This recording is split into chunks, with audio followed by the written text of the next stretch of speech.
নমস্কার, শখের রান্নাঘরে সবাইকে স্বাগত। আজ কিন্তু আমি একটা একেবারে ইউনিক রেসিপি নিয়ে হাজির হয়েছি। দেখতে থাকুন, সঙ্গে থাকুন, তাহলেই বুঝতে পারবেন আমি কি বানিয়েছি। এতক্ষণ হয়তো আপনারা থাম্বনেল দেখে বুঝতে পেরে গেছেন, টাইটেল দেখে। তো দেখুন কিভাবে আমি বানাই এটা। তো চলুন মূল রেসিপিতে যাওয়া যাক।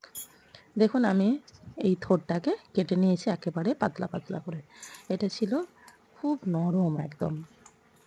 আমাদের থোড় সব গাছের কিন্তু সমান হয় না। তো এটা যদি কাঁচকলার হয় তাহলে কিন্তু থোড়টা খুব নরম হয়। তো আপনারা এইভাবে আমি ধুয়ে নিয়েছিলাম থোড়টা কাটার আগে, লম্বা লম্বা যখন ছিল। তারপরে এটাকে গোল গোল একদম চাকা চাকা করে কেটে নিয়েছি পাতলা পাতলা করে। তারপরে এটা হামানদিস্তাতে থেঁতো করে নিচ্ছি। আপনারা চাইলে এটা হামানদিস্তাতে না করে শিলেও করতে পারেন, শিলে হলে আরও ভালো হবে। তো সময়ও লাগবে কম শিলে করলে। দেখুন পুরোটাই আমার থেঁতো করা হয়ে গেছে, খুব সুন্দর একদম হয়ে গেছে। এবারে আমি এটার থেকে জলটাকে বের করে দেব। জলটা কিন্তু ফেলবো না, এখন আমি আলাদা করে দিচ্ছি জলটাকে এর থেকে, কারণ এটা তো ভীষণ রসালো জিনিস, জানেন সবাই।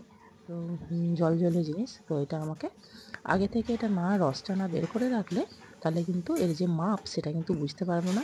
আর থোড়ের থেকে অনেক বেশি যদি এর অন্যান্য ইনগ্রিডিয়েন্টস হয়ে যায় তাহলে কিন্তু এটা খেতে ভালো লাগবে না।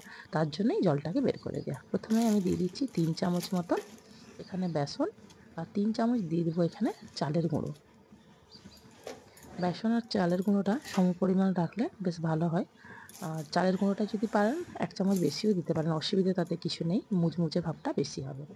আর দিয়ে দিচ্ছি দেখুন কথা বলতে বলতে লঙ্কার গুঁড়ো, ঝাল বুঝে দেবেন। আর দিয়ে দিলাম এখানে জিরের গুঁড়ো, ধনের গুঁড়ো। এবার দিয়ে দিচ্ছি কালো জিরে। কালো জিরে না আপনারা পছন্দ না করলে আপনারা এখানে এমনি সাদা জিরেও দিতে পারেন। আর দিয়ে দিলাম স্বাদ মতো নুন। এবার এটাকে ভালো করে মাখিয়ে দেখবো যে কতটা পরিমাণ লাগতে পারে জল তবে দেবো না। এই যে রসটা যে বেরিয়েছিল, এই থোড়ের রসটাই কিন্তু আমি আলাদা রেখেছি। এটা কিন্তু অবশ্যই ফেলবেন না। আর এটাতে প্রচুর পরিমাণে আয়রন থাকে, খুব হেলদি একটি খাবার। আপনারা চাইলে কিন্তু এই থেঁতো করা জলটাও কিন্তু এমনি চুমুক দিয়েও খেয়ে নিতে পারেন, যদি না প্রয়োজনে লাগে। যেটা বেশি হবে লাগার পরেও সেটা কিন্তু না ফেলে খেয়ে নিতে পারেন, কোনো অসুবিধে নেই। এটা কিন্তু কোনো মতেই কিন্তু মিক্সিতে পেস্ট করা যাবে না।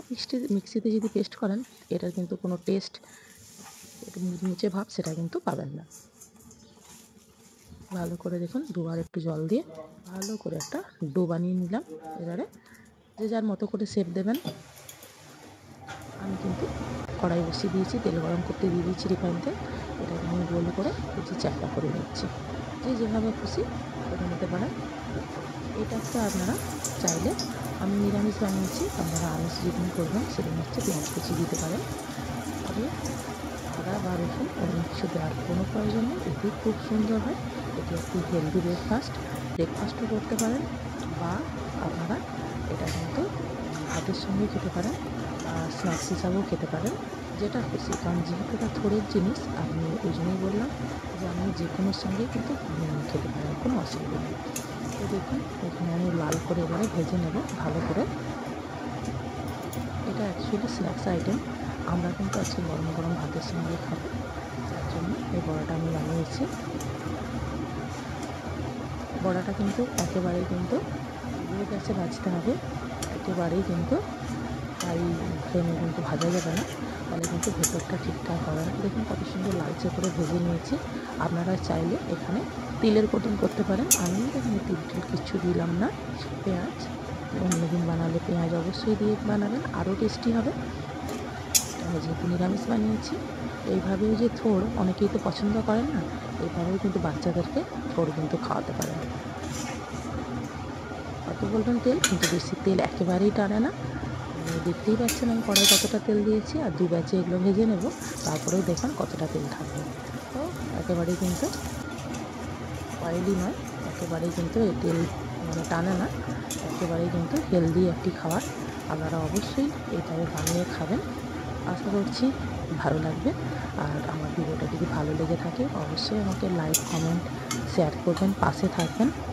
আর যদি ভালো লেগে থাকে তাহলে অবশ্যই কিন্তু আমার রেসিপিটি বানিয়ে খাবেন। নমস্কার।